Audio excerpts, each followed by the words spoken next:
नमस्कार दोस्तों, आज हम बात करने वाले हैं पेनी स्टॉक की। तो पेनी स्टॉक की बात करें तो पेनी स्टॉक के अंदर क्या होता है कि इसमें पैमाना ढूंढना बड़ा मुश्किल होता है, क्योंकि पेनी स्टॉक क्या होता है कि आपके इन्वेस्टमेंट को कई गुना बढ़ा सकता है, लेकिन आपके इन्वेस्टमेंट को बिल्कुल जीरो भी कर सकता है। तो ऐसे पेनी स्टॉक ढूंढना बड़ा मुश्किल होता है कि जो अच्छे पेनी स्टॉक हो, जो आपको रिटर्न को अच्छा प्रॉफिट दे सके, आपके पैसे को कई गुना बढ़ा सके। तो ऐसे पेनी स्टॉक को चुनना बहुत ही मुश्किल होता है। तो हम आपके लिए लेके आए हैं ढूंढ के बहुत ही अच्छे पेनी स्टॉक। तो आप देख सकते हो कि पेनी स्टॉक के अंदर पहले तो आपको ध्यान क्या रखना है कि ऐसी कंपनी को चुना जाए कि जो कंपनी आपको अच्छा प्रॉफिट दे सके, आने वाले समय के अंदर अच्छा रिटर्न दे सके। कंपनी का बिजनेस अच्छा हो, कंपनी क्या काम कर रही है, कंपनी का फंडामेंटल अच्छा हो, प्रमोटर होल्डिंग अच्छी हो। तो ये सब कुछ कंपनी का देखा जाता है। और आप देख सकते हो कि ऐसी कंपनी को ना चुने, जैसे मान लो कोई कंपनी प्लास्टिक की थैली का काम कर रही है, तो आपको पता है कि प्लास्टिक की थैली पे सरकार कभी भी बैन लगा सकता है और वो कभी भी बिजनेस बंद हो सकता है। तो इस टाइप का पेनी स्टॉक ना चुने, ऐसा पेनी स्टॉक चुने जो आगे जाके दौड़ सके, भाग सके और आपके अच्छे रिटर्न को दे सके। जैसे रुचि सोया था, छोटा सा पेनी स्टॉक था, लेकिन बहुत ही ज़बरदस्त प्रॉफिट कमा के दिया। और इसके अलावा देखा जाए तो ट्राइडेंट ट्राइडेंट भी कोई टाइम पेनी स्टॉक था। हमने इसको जब बिल्कुल लो था, करीब 2-3 रुपये में ट्रेड कर रहा था, तब हमने इसको खरीदने की सलाह भी दी। लेकिन ट्राइडेंट को देखो आप कहाँ तक भाग चुका है। तो वैसे ही पेनी स्टॉक का पैमाना बड़ा ढूंढना मुश्किल होता है, लेकिन हमने पेनी स्टॉक आपके लिए हम ढूंढ के लेके आए हैं। तो आप देख सकते हो। तो सबसे पहले हम पेनी स्टॉक देखेंगे। तो अगर इसकी हम बात कर ले कि इसका कंपनी का बिजनेस का, तो कंपनी एक भारत की आधारभूत बुनियाद ढांचा कंपनी है। और कंपनी का मुख्य रूप से बुनियादी ढांचे में रियल स्टेट, विकास अधिग्रहण और विकास और भूमि की बिक्री से संबंधित निर्माण अनुबंधों को निष्पादित करने लगी है। और कंपनी के होटलों को संचालन में भी लगी हुई है। ये 2 खंडों के माध्यम से संचालित होता है और निर्माण और होटल कंपनी बुनियादी ढांचे के 3 क्षेत्र में लगी हुई है। और एक कौशल्या निर्माण जो राजमार्ग और औद्योगिक बुनियादी ढांचे का निर्माण में शामिल है। और कौशल्या ग्राम जो ग्रामीण भारत के विद्युतीकरण और सिंचाई में लगा हुआ है। और कौशल्या परिवार जो कि वाणिज्य और आवासीय परिसरों के निर्माण में लगा हुआ है। तो इसकी अन्य परियोजना भी मिर्ज़ापुर के अंदर भी देखने को मिलती है। तो आप देख सकते हो कि इस कंपनी का अगर हम मार्केट कैप की बात कर लें, तो इसका मार्केट कैप जो कि 18.4 करोड़ का मार्केट कैप है। करंट प्राइस इसका 5.5 रुपये है, 5 रुपये और 30 पैसे का। और हाई इसका देखा जाए तो 6.96 का हाई है और लो 3.25 का 52 वीक का लो है। स्टॉक का पी देखा जाए तो 1.20 का है। और बुक वैल्यू देखा जाए तो 16.2 का है। डिविडेंड से लो देखा जाए तो 0 है। और आरओसी की बात की जाए तो 22.1% का है। और आरओई की बात की जाए 32% का आरओई है। और पेस वैल्यू की बात की जाए तो 10 रुपये की पेस वैल्यू है। अब हम बात करते हैं इस कंपनी का रेवेन्यू का। रेवेन्यू आप देख सकते हो कि मार्च 22 के अंदर आप देख सकते हो कि 0.05 था, जो जून 22 के अंदर थोड़ा रेवेन्यू में कमी देखने को मिला, 0.03 हो गया। फिर सितंबर 22 के अंदर भी था। तो रेवेन्यू इसका अभी मार्च 23 की देखा जाए तो 0.03 का रेवेन्यू है। अगर हम बात कर ले इसका प्रॉफिट का, तो प्रॉफिट देख सकते हो कि मार्च 22 के अंदर इसका 1.89 करोड़ का प्रॉफिट था, जो जून 22 के अंदर कंपनी लॉस में चली गई। और सितंबर 22 के अंदर देख सकते हो 0.38 का प्रॉफिट रहा। और दिसंबर 22 के अंदर 0.01 का रहा। लेकिन मार्च 23 के अंदर आप देख सकते हो सीधा 15.14 करोड़ का इसका बहुत ही ज़बरदस्त प्रॉफिट देखने को मिला है। और इसके अलावा इसका नेटवर्थ की बात कर लें, नेटवर्थ में मार्च 22 के अंदर 40.04 का था, तो सितंबर 22 के अंदर 38.80 का था। लेकिन मार्च 23 की बात कर ले तो नेटवर्थ बहुत ही ज़बरदस्त हुआ है और 55.98 का नेटवर्थ हुआ है। और इस कंपनी का हम देखे जाए तो देख सकते हो कि कौशल्या इंफ्रास्ट्रक्चर देवक्रॉप लिमिटेड, ये अभी 5 रुपये और 20 पैसे पर ट्रेड कर रही है। और इसका देखा जाए आज का तो 0.97% का इतना आज भी प्रॉफिट दिया है। कंपनी ने अच्छा रिटर्न दिया है। और कंपनी का अगर हम देखा जाए तो आप देख सकते हो कंपनी पहले 100 के आसपास थी, जो कंपनी अभी 100 से बिल्कुल 3 रुपये के आसपास आ गई, फिर अभी 5 रुपये 20 रुपये पे पैसे पर ट्रेड कर रही है। और इसके अलावा अगर इसका हम देखा जाए तो आप देख सकते हैं कोविड काल के अंदर कंपनी बिल्कुल 0.35 पैसे पर आ गई, लेकिन वहाँ से अगर देखा जाए आज की डेट में तो इसने 1.89% का बहुत ही ज़बरदस्त रिटर्न दिया है।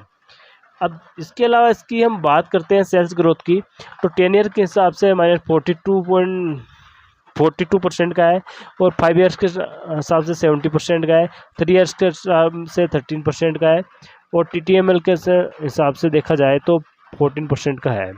अगर स्टॉक प्राइस की आप देख सकते हो कि CAGR देखा जाए तो 10 ईयर के हिसाब से 0 है, 5 ईयर्स के हिसाब से 30% है, और 3 ईयर्स के हिसाब से 99% है, और 1 ईयर्स के हिसाब से 49% है। अगर हम प्रॉफिट ग्रोथ की बात कर ले तो 10 ईयर के हिसाब से 25% है, 5 ईयर्स के हिसाब से 79% है, 3 ईयर्स के हिसाब से 69% है, और अभी देखा जाए तो 1030 का है, तो बहुत ही ज़बरदस्त देखने को मिल रहा है। और रिक्विटी और इक्विटी की बात की जाए तो 10 ईयर के हिसाब से 10% का है, 5 ईयर्स के हिसाब से 15% का है, 3 ईयर्स के हिसाब से 11% का है, और लास्ट ईयर्स के हिसाब से भी देखा जाए तो 32% का है। तो देख सकते हो। और उसकी हम प्रमोटर होल्डिंग की बात कर ले तो प्रमोटर होल्डिंग भी बहुत ज़बरदस्त है, 51.42 जून के अंदर थी, जो प्रमोटर ने बिल्कुल भी होल्डिंग कम नहीं की है, तो आप देख सकते हो। अब हम बात करते हैं दूसरी कंपनी, दूसरी पेनी स्टॉक की बात करें तो इस पेनी स्टॉक का आप देख सकते हो कि एक उत्पाद कंपनी मुख्य रूप से कृषि व्यवसाय और यानी चावल, गेहूं और अन्य खाद्यान्नों का जो कि विनिर्माण प्रसंस्करण का व्यापार करती है, और इस व्यापार में लगी हुई है बासमती चावल, गेहूं, दाल और सेंधा नमक जैसी कृषि वस्तुओं प्रदान करता है। और कंपनी का बासमती चावल का विभिन्न किस्में पेश करती है, और जैसे कि आप देख सकते हो कि स्नो प्लेस बासमती चावल, प्रिस्टिनो बासमती चावल, तो कुल मिला के बासमती चावल में अलग अलग ब्रांड पे काम कम करती है कंपनी। और बासमती चावल, जैस्पर बासमती चावल, तो उसमें काफ़ी पे काम कर रही है, तो कंपनी का इसका भी बिजनेस बहुत बढ़िया है। और कंपनी का अगर इसकी हम दूसरी कंपनी की पेनिस्टो की बात कर ले तो इसका मार्केट कैप देखा जाए तो आप देख सकते हो 1066 करोड़ का है, करंट प्राइस इसकी 10.7 की है, हाई इसका 12.6 का है, और लो इसका 7.09 का है। स्टॉक का PE देखा जाए तो 21.4 का है। बुक वैल्यू की बात की जाए तो 1 की है। डिविडेंड्स की बात की जाए तो इसने कंपनी छोटी है लेकिन फिर भी डिविडेंड्स भी दिया है 0.03% का। ROC की बात की जाए तो 46.4% का है, और ROE की बात की जाए तो 39.7 की है, और फेस वैल्यू की बात की जाए तो 1 रुपये की है। तो आप देख सकते हो, तो इसका भी कंपनी का, वैसे कंपनी ज़्यादा बड़ी नहीं है लेकिन कंपनी का बिजनेस ठीक है, आने वाले समय में ग्रोथ देने वाली कंपनी है। और इस कंपनी का एक्सपीरियंस देखा जाए तो इसमें गुड क्वार्टरली आया है, और कंपनी का डिविडेंड्स भी आप देख सकते हो गुड प्रॉफिट है, 54.8 CAGR ओवर लास्ट 5 ईयर्स के अंदर देख सकते हो। और कंपनी का गुड रिटर्न है, और इक्विटी ट्रैक में रिकॉर्डेड थे 3 साल के हिसाब से ROE इसका 29.2% का है, तो आप देख सकते हो। इसके अलावा कंपनी का देख सकते हो कि ये कंपनी 10.70 पे ट्रेड कर रहा है, और 1 मंथ का देखा जाए तो 1 मंथ में आप देख सकते हो कितना ज़बरदस्त प्रॉफिट दिया है कंपनी ने, 31.13% का प्रॉफिट दिया है, बहुत ही ज़बरदस्त प्रॉफिट देखने को मिला। और एक कंपनी का देख सकते हो कि ये कंपनी 2020 के अंदर अप्रैल में 2 रुपये और 67 पैसे पे आ गई थी, जो कंपनी ने वापस रिकवरी दिखाई है, और बहुत उसके बाद में अच्छा प्रॉफिट देखने को मिला। इस कंपनी का नाम है मिस्तान फूड लिमिटेड, तो मिस्तान फूड लिमिटेड आप देख सकते हो। और इस कंपनी का 5 ईयर्स के हिसाब से देखा जाए तो आप देख सकते हो कि कंपनी ने 606 का बहुत ही ज़बरदस्त प्रॉफिट दिया है। कंपनी ये अभी 24 अप्रैल 2020 में कंपनी लगभग 2.69 रुपये पर आ गई थी, बिल्कुल लो पे देख सकते हो आप। इसके अलावा अगर हम इसकी रेवेन्यू की बात कर ले तो 2022 के अंदर आप देख सकते हो 153 का था, जून 22 के अंदर 158 था, लेकिन सितंबर 22 के अंदर इसका रेवेन्यू में बहुत अच्छा बढ़ोतरी मिला 318 का, और दिसंबर में थोड़ा रेवेन्यू कम हुआ है 164 का, लेकिन मार्च 23 के अंदर वापस से 169 का रेवेन्यू हुआ है। अगर हम इसकी प्रॉफिट की बात कर ले तो प्रॉफिट देख सकते हो कि मार्च 22 के अंदर 13.37 का प्रॉफिट था, फिर थोड़ा जून 22 के अंदर प्रॉफिट में कमी आई 11.03 का हो गया, लेकिन सितंबर 22 में देखा जाए तो 22.03 का बहुत ज़बरदस्त प्रॉफिट हुआ है, और दिसंबर 22 के अंदर थोड़ा फिर प्रॉफिट में कमी आई 13.70 की प्रॉफिट में गिरावट आई है, और मार्च 23 की बात की जाए तो 14.40 इसका बहुत अच्छा प्रॉफिट देखने को मिल रहा है। तो आप देख सकते हो। अगर इसकी नेटवर्थ की बात कर ले तो मार्च 22 के अंदर 101 का है, और सितंबर 22 के अंदर 123 का है, और मार्च 23 के अंदर आप देख सकते हो 115 का है। तो कंपनी बहुत ज़बरदस्त है। अगर इसकी ग्रोथ की बात कर ले 10 ईयर के हिसाब से कुछ भी नहीं है, 5 ईयर्स के हिसाब से 11% का है, 3 ईयर्स के हिसाब से 11% का है, और TTML 30% का है। और इसमें प्रॉफिट ग्रोथ की बात कर ले तो 5 ईयर्स के हिसाब से 55% का है, 3 ईयर्स के हिसाब से आप देख सकते हो कि 1085% का बहुत ही ज़बरदस्त है। और TTML का देखा जाए तो 59% का है।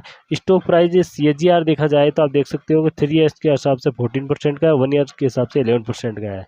और इसका जो कि रिटर्न ऑफ इक्विटी देखा जाए तो 10 ईयर्स के हिसाब से 22% का है, 5 ईयर्स के हिसाब से 23% का है, 3 ईयर के हिसाब से 29% का है, और 4 ईयर्स के हिसाब से मतलब लास्ट ईयर के हिसाब से देख सकते हो कि 14% का है।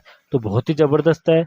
और इसकी भी हम प्रमोटर होल्डिंग देख सकते हैं कि आप देख सकते हो कि प्रमोटर होल्डिंग इसकी भी काफ़ी अच्छी है।